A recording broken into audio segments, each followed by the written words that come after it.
Hello and welcome to First Post. Donald Trump announced a ceasefire between Iran and Israel after 12 days of fighting. It's only been a couple of hours since that ceasefire was announced. We're already hearing reports of violations. Both Iran and Israel have accused each other of carrying out airstrikes after the ceasefire deadline passed. The question is, will this ceasefire hold after 12 days of relentless bombing? And if it does not hold, who is to blame for these violations? Let's try to understand what's happening in West Asia at the moment. And let me introduce my guest, Mr. Adrian Calamel, who's a Middle Eastern historian as well as a scholar in terrorism. Thank you so much, Mr. Calamel, for speaking to us on First Post. Thank you, Prathik. Thank you for having me. It's a pleasure to be here. Yeah. Let's talk about what we've seen in the last couple of hours. Both sides are blaming each other and saying the airstrikes are continuing despite a ceasefire being announced by the US president. Are you confident that this truce is going to hold in the days or even the hours coming up right now? Am I confident? No, unfortunately, I am not confident. First of all, we have to look at the ceasefire alone. It was basically Trump saying there's a ceasefire. You look at the Islamic Republic side, their foreign minister, Arakshi, he's saying there was never a deal, there was never a ceasefire. There was never really any statement from Israel as far as the ceasefire goes. And then it was a ceasefire that was brokered by Qatar. And then if you look at past history, just since October 7th, 2023, Qatar was the one that was trying to broker and put together any type of ceasefire deals vis-a-vis Gaza, and none of them worked. They all fell apart. And then finally, I want to point to Qatar brokering the ceasefire allegedly. The Trump administration has kind of grown close to the regime in Qatar, and the issue with that is that Qatar and the Islamic Republic are closely aligned. They coordinate on a lot, and from intelligence to economics, and the fact that they share the South Pars gas field, which Qatar gets 70% of its GDP from, makes them kind of beholden, I wouldn't say beholden to the Islamic Republic of Iran, but they have to make decisions in their best interest, and those best interests are usually aligned economically with making sure the Islamic Republic of Iran survives, that it is relatively stable as far as an economic tap for them. Now, interesting you say that, because just a short while ago, the US president released a statement on his social media where he said, Israel, do not drop those bombs, bring back your pilots. So it appears the United States and the president is blaming Israel for the violations and not Iran. Have you seen that statement? And if so, what do you think Trump is trying to hint at here? Is he blaming Israel for the violations? I have not seen that statement yet. That's an interesting one, if he actually did say that, because there was a little lull in the fighting right when the ceasefire was supposed to take place last night. But then soon thereafter, what I witnessed was a series of ballistic missiles being launched at Israel. And I also think Donald Trump needs to pay attention to what's going on in Iraq. The proxies in Iraq have been attacking American bases last night. And we know that those proxies attack when Ali Khamenei and the Islamic Republic tells him to. So is he holding the Islamic Republic accountable? Or is he holding the Iraqi proxies and their leaders, whether it's Qais Khazali or whoever is holding the Kitab Hezbollah file right now? You know, who gave the order? And that's one of the issues I have with this negotiation or this peace treaty that's been floated out there. There's not a whole lot of specifics on it. It needs detail. We don't know what it means when the Houthis fire. Let's say the Houthis fire on an American ship now. Well, Trump put a ceasefire in place. But what happens with Hezbollah gets involved? The Iraqi militias, as I just mentioned, have hit American bases. Those attacks did not originate from Iranian soil. So where does the Trump administration, and how do they address that? How do they view this? Is this a violation of the ceasefire against America? Is this a direct attack against America?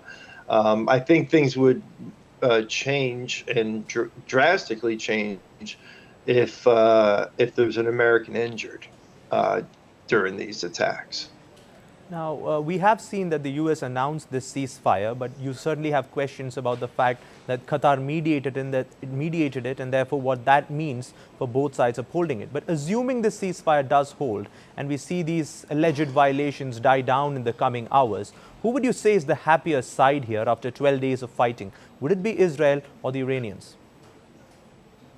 I that's a great question. I would think that the Israelis would probably they have to be the happiest out of this because they've seen the nuclear program not obliterated. There still needs to there's been a lot of assumptions made about what the damage done to the nuclear program, the Islamic Republic, but they will feel as though they have reached a number of their objectives related to the nuclear program, the ballistic missile program, the IRGC bases, key figures within the IRGC and Khamenei's leadership structure.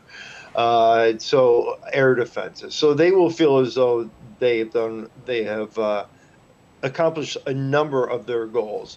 Ali Khamenei will be looking at as a defeat. It's just a battle in a war for him. This is a pause for him. He's great, and the regime is great at tactical retreats. So what I expect is that he's using this and wants this to be a tactical retreat to give him some space to, one, figure out how to run the country with so many of his inner core just removed. Figure out who's going to backfill very important positions, and then also make sure he doesn't lose grip of the country. So at the end of the day, I would say Khamenei is absolutely he may project like things are great and we won and we retaliated against the US to show our resolve. But if you look at the map and look at what happened, Khamenei's really the big loser in this entire deal.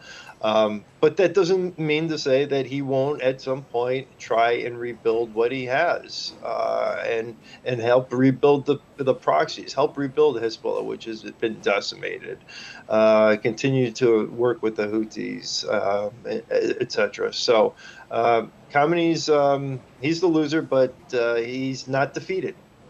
Now, you did mention there about the leadership of the Iranians, including top military commanders, were taken out by Israel. There are several reports saying that the people or the leaders who replaced those military commanders are even more hardline, and therefore chances are the regime could shift to an even more radical approach than it was before.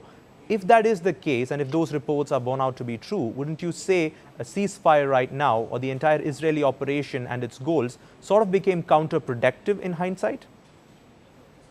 Well, yeah, I kind of agree with you on points there. I don't know if you're going to get a more hardliner person in there than Ali Khamenei. I mean, he's pretty brutal.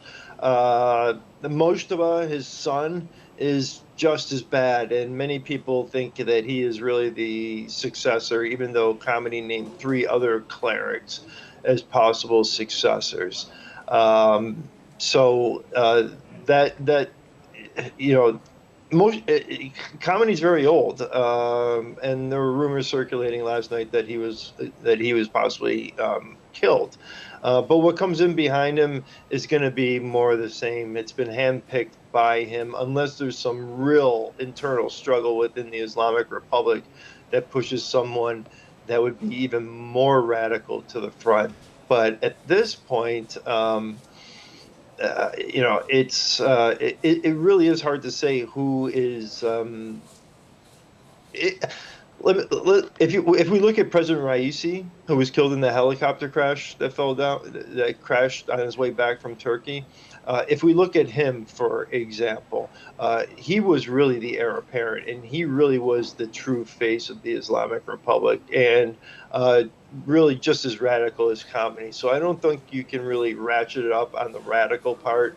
The part that the Islamic Republic always tries to play is that there are both reformists in the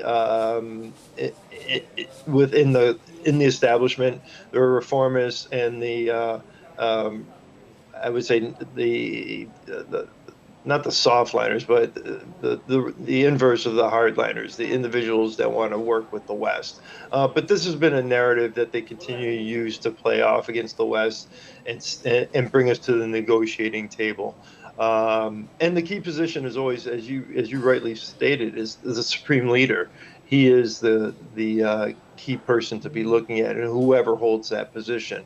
In the past, what they've done is played merry-go-round with the presidential position to try and lure the West into any type of negotiations. Right. Let's talk about the US role here briefly, because the president seems to be playing to his party basically, which is basically split down the middle. You've got one half, which is the Republican hawks who want him to join the war against Iran, and you've got a MAGA isolationist bloc which clearly wants him to stay away. Do you think what we've seen in the last couple of days is basically Trump playing to both those sides? The strikes to appease the hawks, and then the ceasefire proposal to basically appease the MAGA isolationists. And if that is the case, do you think there's a larger policy objective missing in the way Donald Trump is handling Iran at the moment? There definitely could be an element to that, but I look back to Trump's first term, and he was pretty clear on the regime's nuclear program: no enrichment, no reprocessing. I think there's some elements within his own cabinet that are extreme isolationists and believe that being separated by the Atlantic Ocean makes you a safer country, and that you should just focus on everything inside your own borders. And this is dangerous. We've seen these trends in American politics in World War I, and then in the lead up to our involvement in World War II. They were real isolationist camps that were keeping us away from that. And that's kind of what this MAGA group, this isolationist core, is right now. And they say it's about making America great again, but it's more just focusing on just pure domestic policies and not worrying about what's going on in the world around you. So this is very troubling for me, if that's what is the case. But I do believe that Trump, people have been trying to read his mind when he set that 60-day window with the Islamic Republic, and thought that the individuals such as Tucker Carlson, Charlie Kirk, and all the other people had gotten into his ear and said, no, you're not going to do this. And we've been able to successfully halt a U.S. Operation. And that's what it was. It's not a war. It was just one operation against the Islamic Republic. Well, they were wrong. And so Trump hit those nuclear sites. And we also have to say that this isn't done yet. This may just be the end, one phase of this, and that's what I would expect, because what happens when Khamenei decides to cross the red line again? Trump's going to have to act? Or what happens when Isfahan, which I'm not sure that's completely destroyed, because good parts of the facilities are underground, and they only use Tomahawk missiles on that facility. What happens when Trump wants to send in a team to dismantle it, and they say, no, you're not allowed access to it? Or we want to dismantle Bushehr nuclear plant, which wasn't hit because of the fear of nuclear fallout and radiation. What happens when we want to dismantle that or go and inspect it, and they say, no, that can't be done? Then does this become a hot situation again? And that's why I think Trump needs to look not at his base, not at politics. This is the dangerous part. You can't play politics when you're playing with foreign policy. And this is a problem that Americans get into, and it's also why we see a very inconsistent American foreign policy, depending on who's elected. It could change every 4 to 8 years, depending on what party's in place, and do they play to their base at home just for political purposes. Right. We've spoken to a number of experts since this ceasefire was announced by Donald Trump, and all of them, including you, seem to have reasonable doubts about whether this ceasefire will hold, whether it was negotiated in good faith, and what's going to happen going forward. I guess it's safe to say that the next couple of hours and days are going to be crucial to see if it sticks, and we'll be tracking all of this closely on what's happening in West Asia. But thank you so much, Mr. Adrian Calamel, for speaking to us on First Thank Post. you. It was an absolute pleasure, and I hope to be back again. Thank you. Thank you for speaking to us.